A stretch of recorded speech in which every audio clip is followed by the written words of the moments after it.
হুম, এই কেদারনাথ দত্ত দাদা chop ভাজছেন। Veg তো? হ্যাঁ, আচ্ছা। হুম, নিরামিষ চপ। এখানে একটা বসে, আর পাশেই নটকোনার দোকানে সবজিও পাওয়া যায়। প্রগতির গতি, খুব ঠেকা পড়লে সবজি এখান থেকে নেওয়া হয়। এই অল্প কয়েকটা পরিবার নিয়েই একটা দোকান চলে, সব কিছুই আছে।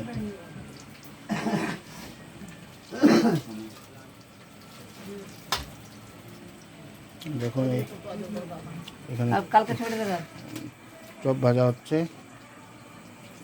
এখন কত করে, 5 টাকা না 6 টাকা?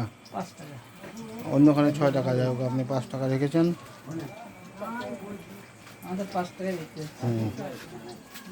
চপ ভাজা হচ্ছে। কতক্ষণ পর্যন্ত চলে?